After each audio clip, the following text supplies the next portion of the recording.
Salmo 104, como já falei, ele louva a Deus, ele louva ao Senhor por sua providência, pelo sustento que ele dá ao mundo, né?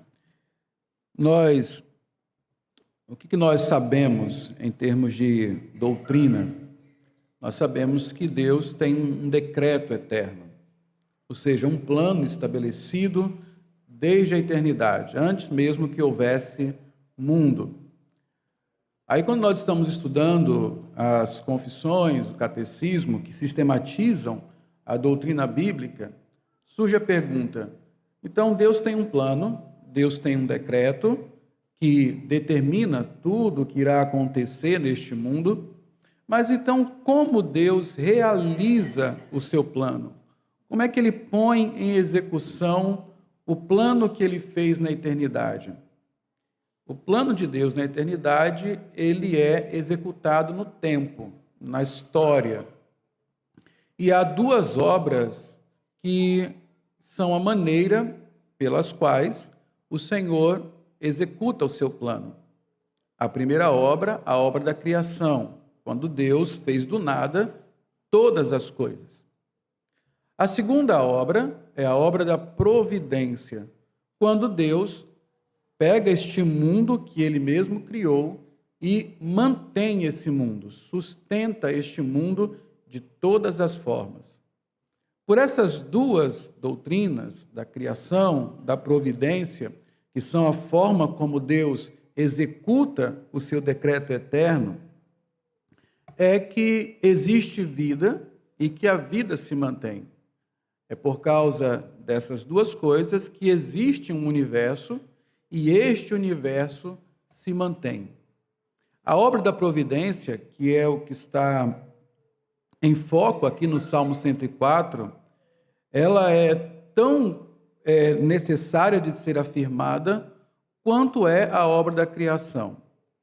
Se nós não aceitamos que o mundo surgiu sem propósito, que por trás do surgimento do universo não há um ser inteligente, um criador, como dizem os cientistas naturalistas, que acreditam que o universo surgiu ao acaso e não há nenhum propósito nele, nós não concordamos com isso.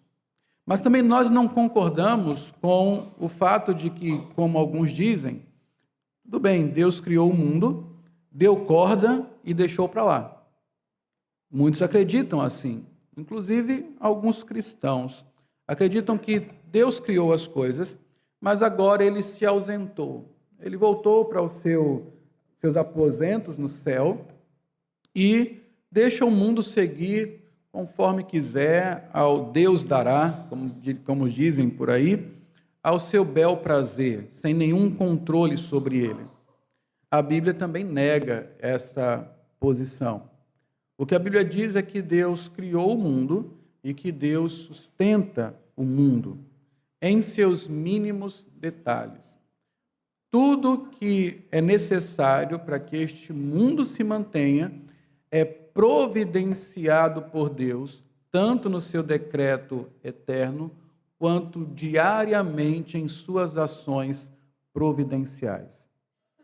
Portanto, se você está vivo aqui hoje, se você se alimentou nesta manhã, se você está vestindo uma roupa, enfim, tudo que é necessário para este momento acontecer foi decretado por Deus e em sua providência foi executado. Então, se você pensar na cadeia de coisas que precisam acontecer para que este momento, se nós isolássemos só este momento aqui, fosse possível, você vai compreender que cada detalhe disso foi providenciado por Deus.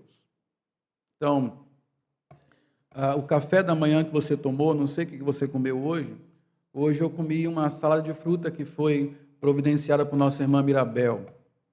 Então, ali tinha abacate, melancia, mamão, banana, que alguém plantou, não é? Alguém em algum lugar nesse país plantou. Ele plantou e esperou que viesse chuva, porque sem chuva a plantação não vinga. E ela precisa vir no tempo certo e na quantidade certa. Então, ela veio. A terra produziu fruto. Esse fruto foi colhido por outras pessoas, foi transportado por outras pessoas, foi vendido por outras pessoas. Chegou à minha mesa, depois que Dona Mirabel comprou, fez a salada de fruta e finalmente chegou à minha mesa. Se você pensar que se uma dessas pessoas, nessa cadeia toda, morresse, não chegaria na minha mesa aquele alimento. Ou se não chegasse a chuva, porque eu não comi qualquer mamão ou qualquer abacate. Foi um abacate específico, um mamão específico que chegou à minha mesa. E se aquele fruto não vingasse, eu não teria comido hoje. Isso é uma matemática muito simples. Se você pensar, por exemplo, você é filho de um casal, esse casal, cada um dos pares desse casal, também é filho de outro casal. E se você for fazendo isso, você vai ver quantos milhões de pessoas tiveram que existir antes de você para que você chegasse aqui. E se qualquer uma delas tivesse morrido, você não chegaria aqui. Então você imagina que o mundo há uma cadeia de atos que se sucedem, todos eles providenciados por Deus, para que cada momento da nossa vida seja possível, seja real. É a obra da providência de Deus que faz com que tudo aconteça, sustenta este mundo para que haja vida, para que nós permaneçamos e para que esse mundo não se destrua por si mesmo. Diferentemente do que a ciência diz que de uma explosão surgiu as coisas organizadas, sem que ninguém tivesse que pôr a mão nisso. A Bíblia nos ensina que tudo que é deixado a seu próprio prazer, ao seu próprio destino, caminha para a destruição. Por exemplo, nós estamos lendo Romanos, estamos estudando Romanos. Lá em Romanos fala que a sentença de Deus, o juízo de Deus para os homens, é entregá-los a si mesmo. Então Deus fala assim: você quer fazer isso? Eu não vou impedir. Faça o que você quiser. Você está entregue ao seu coração. Qual é o destino de uma pessoa entregue a si mesma? Degradação. É a própria Bíblia quem fala isso. Para desonrarem seus corpos, para degradarem os seus corpos. Tudo que é deixado neste mundo, ao seu próprio destino, se destrói. Tudo, exatamente tudo. Se não houver manutenção em qualquer área desta vida, ela por si mesma se destrói. Então, o processo natural para algo que não tem providência é destruição. É por isso que quando Deus, ele, por alguma razão, resolve extrair, ainda que por um pouco, a sua graça em um momento da história ou em um momento da existência de um povo, esse povo simplesmente se destrói. Ou as coisas tendem à extinção. Só há vida, só há ordem, só há manutenção se houver providência. Por isso, o salmista exalta Deus pela sua providência. Deus cria o mundo e sustenta este mundo. O salmista, então, diante da providência, uma contemplação da natureza e dos feitos do Senhor, a sua providência, o salmista diz a si mesmo: bendiga o Senhor, a minha alma. O Senhor, ó Senhor meu Deus, tu és tão grandioso, estás vestido de majestade e esplendor, envolto em luz como numa veste. Ele estende os céus como uma tenda e põe sobre as águas dos céus as vigas dos seus aposentos. Faz das nuvens a sua carruagem e cavalga nas asas do vento. Faz seus ventos mensageiros e dos clarões reluzentes seus servos. Então, o salmista exalta Deus, ele exalta a majestade, a grandeza, o poder, o esplendor, a glória do Senhor. Ele o descreve assim, como um ser grandioso, vestido de glória ele usa aqui as coisas da natureza que para ele parecem as coisas mais gloriosas. Deus que se veste de luz, que toma os poderes, né, da natureza, os trovões, os relâmpagos, para como o seu meio de transporte, tamanho o poder, o controle, o domínio de Deus. Ao contemplar isso, o salmista volta para dentro de si e diz: bendiga o Senhor, a minha alma. Nós somos acostumados com tudo que nós vemos, não é? Nós estamos adaptados a este mundo e tudo nos parece muito comum. Mas, como falei agora, quando você para observar a existência deste mundo, apesar de nós, não por nossa causa, mas apesar de ser como somos, um mundo que, mesmo caído, ainda é tão exuberante, tão belo, tão poderoso, tão majestoso. No ano passado, nas férias, nós fomos até as cataratas lá do Iguaçu. Que espetáculo majestoso! E é só a criação. Grandioso. Você não consegue compreender como existe tanta água num só lugar. E o poder que aquela água tem. E é só um pedacinho deste mundo. É um nada, aquilo ali em relação ao resto da criação. E é apenas a criação isso. Imagine o Criador, como ele não é. O salmista, então, ele contempla o que está à sua volta e ele transfere o seu pensamento não para a criação. A tendência do homem caído é se curvar diante da criação. O salmista, ele se curva diante do Criador. A natureza é exuberante, tudo é muito maravilhoso, mas o Criador é ainda mais glorioso, é ainda mais poderoso. É Ele que domina todas as coisas. Bendiga minha alma o Senhor, não a criatura, nem a criação. Mas isso nos ensina, irmãos, que nós devemos ser mais contemplativos. Nós precisamos exercer esse hábito de contemplar as coisas. Viver contemplando não é bom. Ninguém pode ficar a vida inteira só contemplando, olhando as coisas. Mas o fato é que a nossa vida é tão cheia de urgências, tão cheia de pressa, que nós não contemplamos quase nada, não é? Nós ainda moramos numa cidade litorânea, relativamente com poucos prédios, ainda conseguimos ver o céu, rapidamente podemos ir ao mar, daqui a poucos quilômetros nós podemos chegar numa fazenda e contemplar a natureza. Mas eu imagino, por exemplo, quem mora em São Paulo. Eu vou a São Paulo, passo uma semana lá e não é uma situação muito boa, porque em São Paulo você olha para o céu e demora a ver o céu, porque tem muito prédio o tempo todo, não é? A rua que eu faço o meu trajeto constantemente, quando eu estou lá, é um corredor de prédios. Quando você olha para cima, até você chegar no azul do céu, que é difícil de ver também, demora, tem que levantar muito a cabeça. Você tem que fazer um exercício muito grande. Aqui não, você levantou os olhos e você vê o céu. Isso se não houver aquela camada de poluição que deixa o céu de São Paulo costumeiramente cinza. Não é? Você não vê muito bem lá o céu como nós vemos aqui. Eu fico imaginando nas aulas de geografia, a professora perguntando aos alunos: que cor é o céu? Cinza, não é azul. Né? As crianças pintam não sei de que cor lá, porque é cinza mesmo. Né? Você não tem ainda que seja uma cidade, eu até considero ela bem arborizada, mas você não tem uma contemplação da natureza. E fora a vida em São Paulo, que é muito corrida. Quando você não está no escritório, você está no buraco do metrô, então você vê pouca coisa. Nós não contemplamos.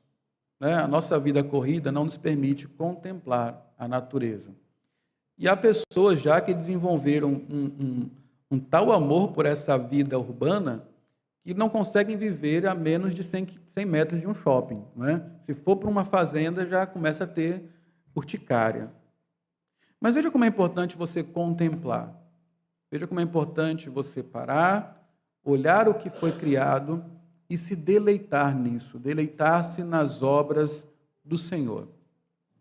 Uma coisa que eu vou pouco, mas toda vez que vou me dá muito prazer, eu fico deslumbrado com aquilo, é quando eu vou ao mercado municipal aqui.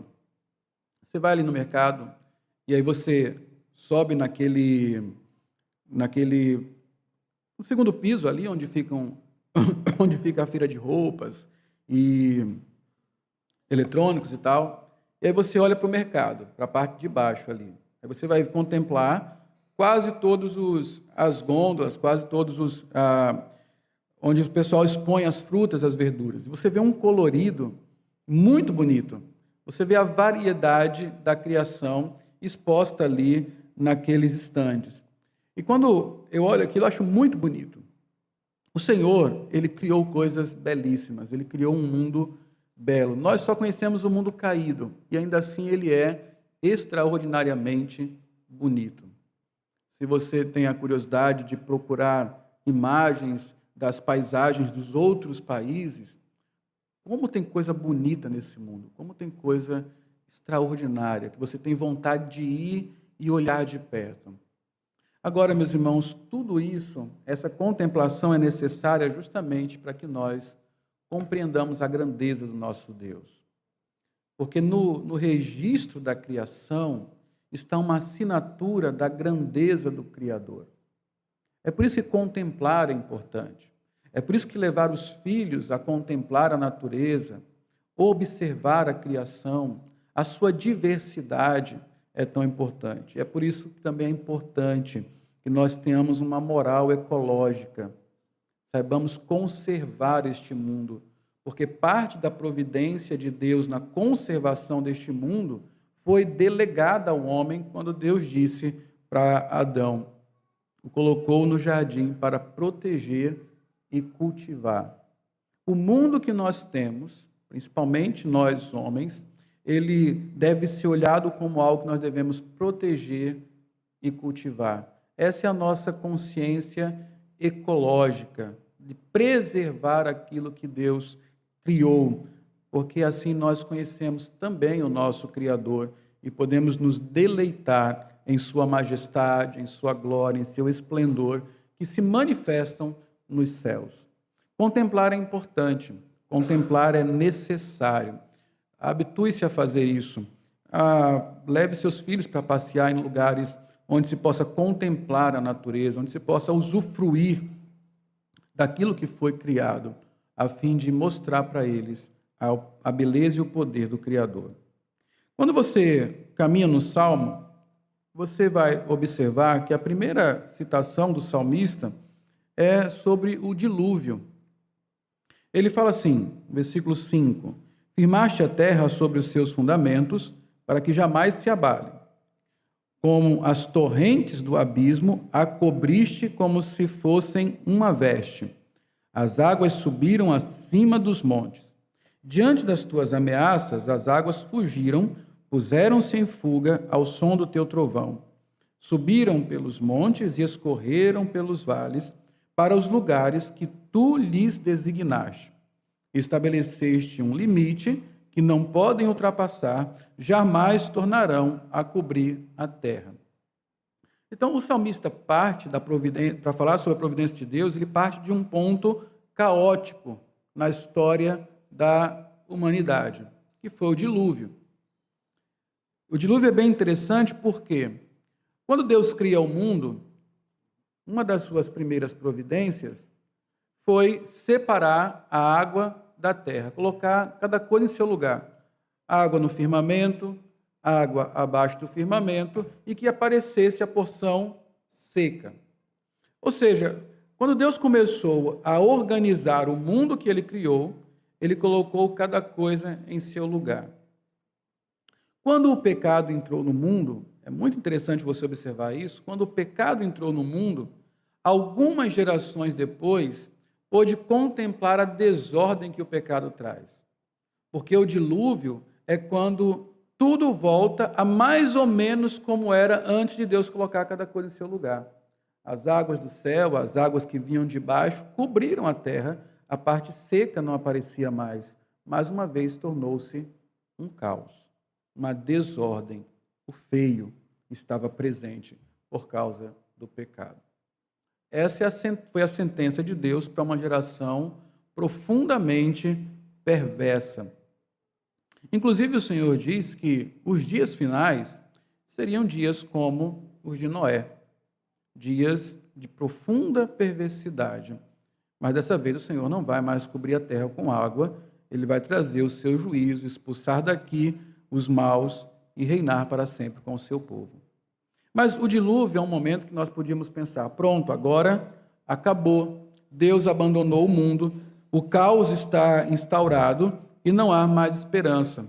Mas o próprio salmista diz que o Deus que ordenou que as águas cobrissem os montes foi o Deus que ordenou essas mesmas águas a voltarem para o seu lugar. O Deus que trouxe a ordem novamente. E ele descreve até poeticamente, elas subiram pelos montes e escorreram pelos vales e voltaram para os lugares que tu designaste. E aqui tem uma coisa muito importante, estabeleceu um limite que não podem ultrapassar. Não é? Por que as águas não voltam a cobrir a terra? Por que os mares, mesmo nos seus momentos mais furiosos, não ultrapassam os seus limites, sempre voltam para onde devem estar? Porque Deus assim determinou. Deus estabeleceu limites e eles não podem ultrapassar esses limites. Foi a promessa que Deus fez a Noé, quando terminou o dilúvio, todo o período do dilúvio. Noé recebeu a promessa do Senhor, que foi simbolizada, que foi marcada pelo arco-íris. E toda vez que nós vemos o arco-íris, nós lembramos que o Senhor prometeu não mais destruir a terra com água. O Senhor nunca mais irá mandar um dilúvio para este mundo. Foi a promessa do Senhor. Está lá a promessa da aliança graciosa de Deus com o mundo que ainda continua caído, mas não mais sofrerá com um dilúvio. E aí o salmista, a partir desse ponto caótico, mostra como é que Deus mantém um mundo que tende ao caos, que tende à desordem por causa do pecado, mas que Deus sempre o mantém de forma ordeira, organizada, bela e abençoadora para toda a criação e especialmente para o homem. O Senhor, ele providencia tudo que é necessário para a vida neste mundo e a sua ordem. Então ele sai descrevendo aqui, versículo 10, fazes jorrar as nascentes nos vales e correrem as águas entre os montes. Delas bebem todos os animais selvagens e os jumentos selvagens saciam a sua sede. As aves do céu fazem ninho junto às águas e entre os galhos põem-se a cantar.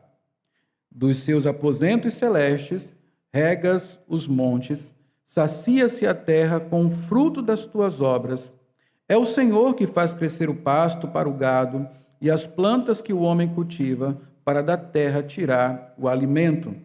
O vinho que alegra o coração do homem, o azeite que lhe faz brilhar o rosto e o pão que sustenta o seu vigor.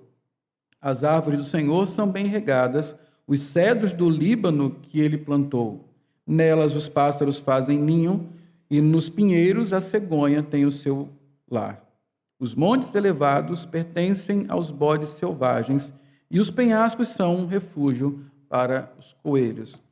Aqui, certamente, o salmista ele estava contemplando alguma coisa e ele escreve uma poesia de louvor ao Senhor diante daquilo que ele contempla.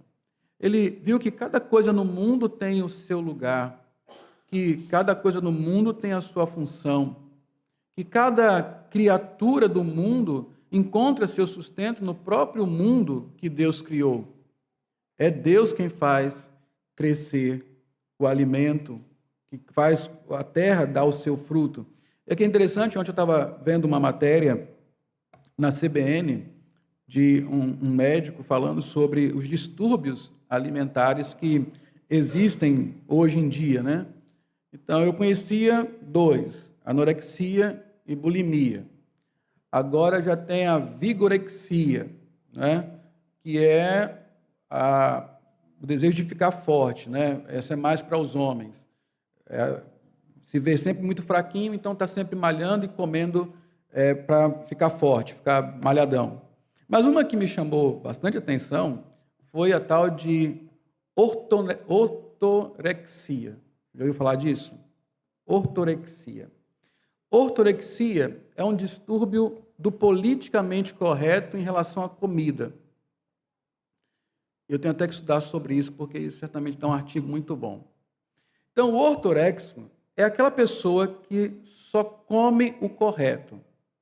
Por exemplo, ele não vai comer proteína animal, porque mata os animais. Ele não vai comer alguma coisa que foi produzida na China, porque foi produzido com trabalho escravo. Ele não vai comer nada disso. Aí você pode falar, mas qual o problema disso? O problema disso é que, além dele fazer isso, ele não permite que você faça o contrário. Então, se ele se senta à mesa com você para comer, e você pede lá uma bisteca de porco, ele vai olhar para você, você vai comer isso? Aí você fala, eu vou, graças a Deus. Ele vai falar, mas você sabe que está errado comer isso. Você sabe que você matou um porco para comer isso. Não, foi só uma parte do porco, não foi todo ele. Ele teve que morrer por outras coisas, né? Não, mas você vai comer isso, você tem coragem de comer um animal que foi assassinado para você comer? Eu tenho coragem, né? Sem problema nenhum. Mas ele vai lhe perturbando e diz que quem sofre desse distúrbio, antigamente chamava chatice, agora é distúrbio. Mas quem sofre desse distúrbio, ele fica uma pessoa isolada socialmente, porque ninguém consegue sentar à mesa com ele para comer. E a gente está rindo aqui, mas as pessoas realmente sofrem, têm que ser tratadas psicologicamente, psiquiatricamente, nutricionalmente, para poder voltar a viver normalmente. Não é? Então, você olha para aqui, para esse texto, e eu estou falando isso porque o texto fala o seguinte, é o Senhor que faz crescer o pasto para o gado e as plantas que o homem cultiva para da terra tirar o alimento. Então, isso é o funcional, né? O alimento que Deus dá na sua providência para nós comermos. Comer, ele é funcional. Nós precisamos comer para mantermos os nossos corpos. Mas a Bíblia vai além, mostrando o propósito de Deus em nos dar comida, que não é simplesmente funcional. Isso revela Deus produzindo prazer para o homem que ele criou. Veja, dentro desses frutos está a uva, e ele fala aqui, o vinho que alegra o coração do homem. Ele não está falando assim, ó, tomar um cálicezinho de vinho porque é bom para o coração. Não, traz alegria para o coração. Traz certo prazer tomar um cálice de vinho. A embriaguez é sempre proibida. O vício do álcool é sempre pecaminoso. Mas o prazer que um vinho traz, ele foi providenciado por Deus. Ele foi permitido ser... O fruto da uva foi providenciado por Deus justamente com esse propósito, alegrar o coração do homem. Aqui está o azeite, né, o fruto da oliveira, que traz brilho ao rosto, porque na cultura antiga o azeite não era só alimento. Além de ser um bom alimento, ele também era um meio de hidratar a pele em lugares muito secos, como a região desértica lá, a Palestina, onde eles viviam. O pão que sustenta o seu vigor. Então, que vem do trigo, né? São os três, uva, azeitona e trigo, são três coisas muito importantes na cultura judaica. E por essas razões, então você vê um Deus que ele é criativo, um Deus que é providente, mas ele não é simplesmente funcional. Ele é um Deus que, por meio da sua criação, quer que o homem encontre deleite, prazer. Sabe o que é interessante? Para nós cristãos observarmos isso, é porque muitas vezes nós não usufruímos da criação ou usufruímos de forma incorreta. Porque tudo que Deus criou é bom, faz bem para o homem, se usado corretamente. Essas coisas produzem deleite e prazer ao homem. O pecado, ele trouxe a perturbação do equilíbrio. Ou seja, nós não conseguimos mais usar as coisas equilibradamente. Então, eu posso comer uma bisteca de porco, mas eu quero comer o porco inteiro. Eu posso tomar um cálice de vinho, mas eu quero a garrafa toda. Então, eu pego tudo que Deus criou para o meu bem, para eu encontrar deleite e glorificá-lo. Eu me concentro apenas no meu prazer, não glorifico a Deus e detono o meu corpo. Então, quando nós, crentes, olhamos para a criação e os propósitos de Deus na criação, que dentre eles está o meu prazer, que eu me sinta feliz em deleitar da criação de Deus, eu preciso compreender que nisso tudo eu tenho que ter equilíbrio, eu tenho que pensar de forma bíblica e glorificar a Deus nessas coisas. É por isso que o apóstolo Paulo nos leva lá adiante e diz assim: quer comais, quer bebais, façais tudo para a glória de Deus. Mas o mundo é extraordinário, o mundo é maravilhoso. É por isso que mesmo caído, e nós também caídos, nós não queremos sair daqui. Ainda que haja uma promessa de que o céu é muito melhor, mas tudo que nós conhecemos é esse mundo maravilhoso que Deus nos deu. E ele é bom mesmo. Pena que nós estragamos com o nosso pecado. Paulo diz que a natureza, este mundo, geme por conta do nosso pecado, aguardando a redenção.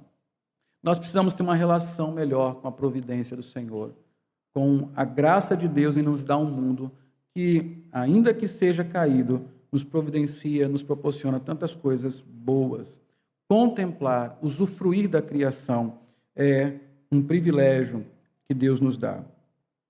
Ele segue aqui no versículo, a partir do versículo 19, ele faz a lua para marcar as estações, o sol sabe quando deve se pôr, trazes as trevas e cai a noite, quando os animais da floresta vagueiam. Os leões rugem à procura da presa e buscam de Deus o alimento. Mas ao nascer do sol, eles se vão e voltam a deitar-se em suas tocas. Então o homem sai para o seu trabalho, para o seu labor, até o entardecer. Quantas são as tuas obras, Senhor? Fizeste todas elas com sabedoria. A terra está cheia de seres que criaste. Eu gosto desse texto aqui, fizeste todas elas com sabedoria, porque tudo aquilo que muitas vezes não se sabe a razão de existir ou o propósito, se atribui a um rastro evolutivo. Por exemplo, qual é a função do apêndice? Eu acho que até hoje ninguém sabe, né? Qual é a função do apêndice? Ou o cóccix, né? Até hoje não encontrei uma explicação. Aí as pessoas dizem assim, não, o apêndice é um resto da evolução, que não terminou e ficou ali para apodrecer e me matar. Né? A gente só lembra dele quando dói. Né? O cóccix é a mesma coisa. Não é que tem gente que quer arrancar, inclusive, mas já se percebe que não pode, faz muito mal. Então, a gente fica pensando, não tem propósito, deve ser um rastro evolutivo. O fato de a gente não conhecer o propósito, não ter descoberto ainda, não sermos inteligentes o suficiente para chegar a esse ponto, não quer dizer que não tenha. Olha a Bíblia dizendo aqui, fizeste todas elas com sabedoria. Sabedoria que nós não podemos alcançar. Deus fez tudo com sabedoria. Não há nada neste mundo que não tenha um propósito muito específico, mesmo que nós não consigamos descobrir ainda. Isso é muito interessante. É tudo diverso, feito com sabedoria.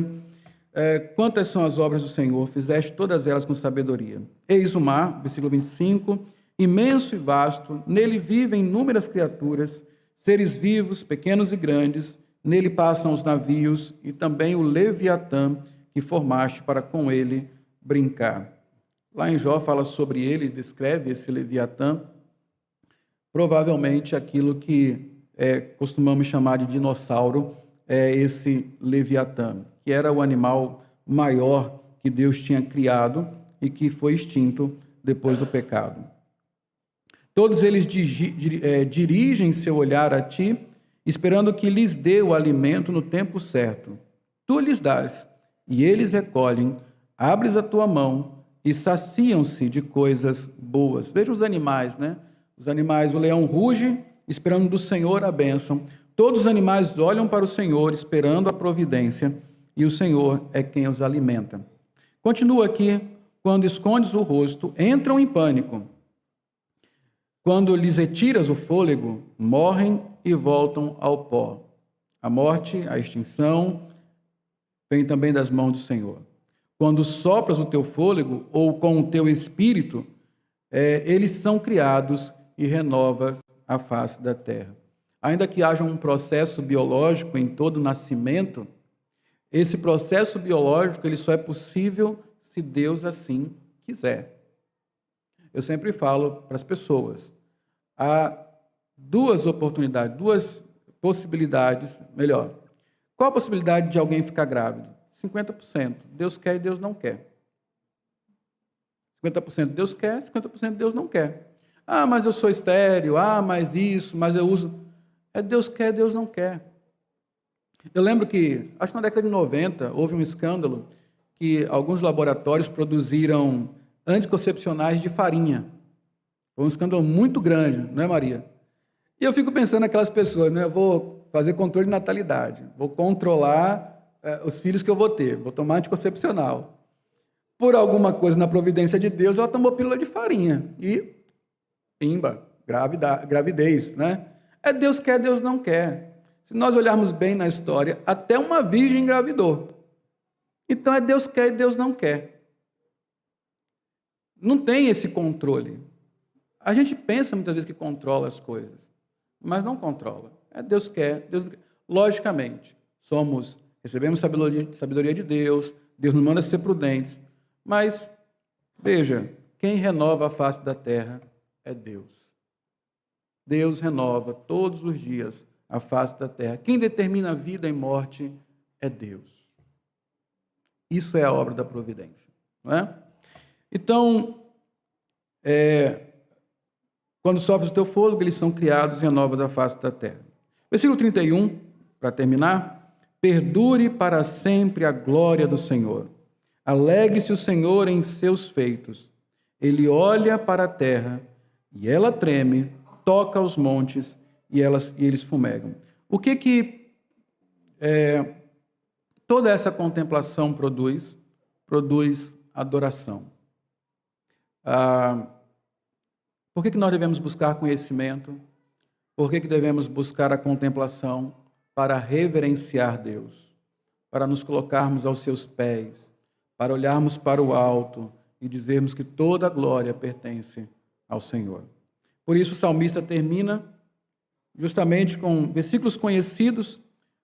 Todos os corais geralmente usam esse versículo como seu moto, né, seu versículo de motivação.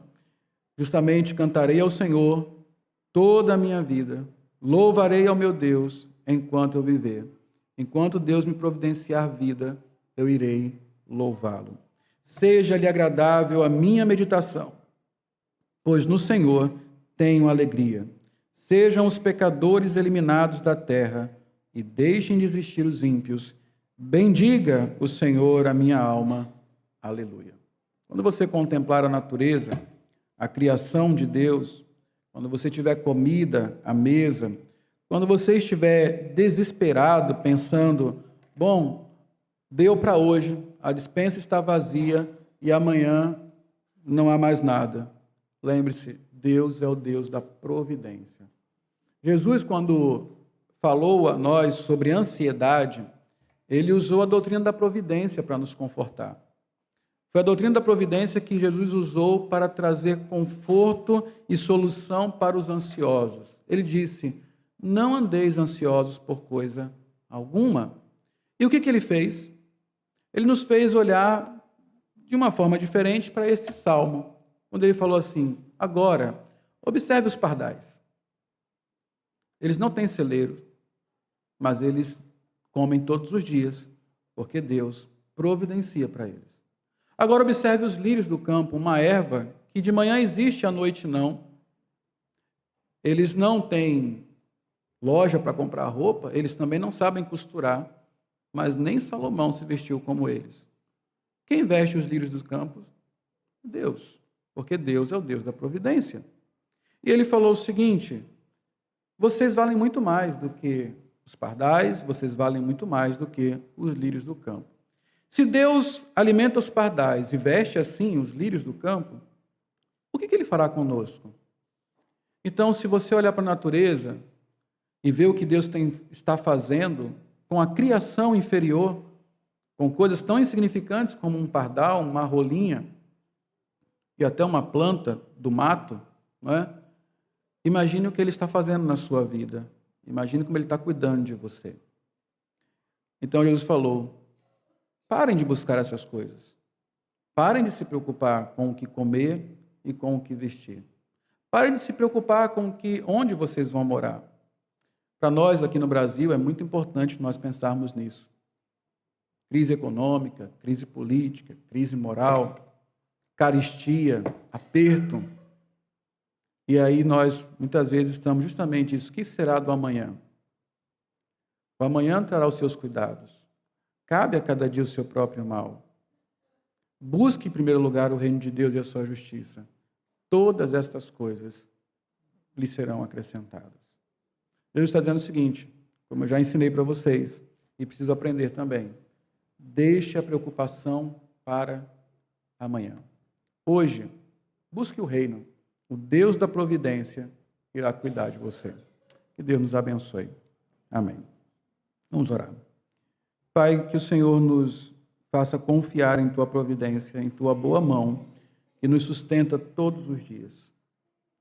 O Senhor materializa o Seu amor, a Sua providência, o Teu sustento, todos os dias, no café da manhã, no almoço, na janta, nas refeições que fazemos, naquelas refeições que nem precisamos fazer, mas que simplesmente trazem prazer ao nosso paladar, nos permite degustar algo saboroso. Quando contemplamos o Teu céu, quando vemos um pequeno animal, se nós tivermos a sensibilidade da Tua palavra, veremos que o Senhor, todos os dias, tem renovado este mundo, tem sustentado esse mundo e tem sustentado particularmente a vida de cada um de nós. Em Tua providência, Tu tens feito tudo para que o nosso bem seja o fruto final, sermos mais semelhantes a Cristo. Portanto, ó Deus, que nós lancemos nossas preocupações diante do Senhor e nos ocupemos em servir, amar e imitar o nosso Salvador, o Senhor Jesus Cristo. Que o Seu reino ocupe as nossas mentes, não as nossas preocupações diárias. Certamente não devemos ser imprudentes ou irresponsáveis, mas não podemos ser sobrecarregados com preocupações. Nos faça descansar no Senhor. Glorificado seja o Teu nome, por tão preciosa criação, por nos fazer, ó Deus, gerentes do Senhor, a coroa da Tua criação, e por nos permitir encontrar deleite nela. Ó Deus, seja o Senhor bendito por Tua providência. Em nome de Jesus. Amém.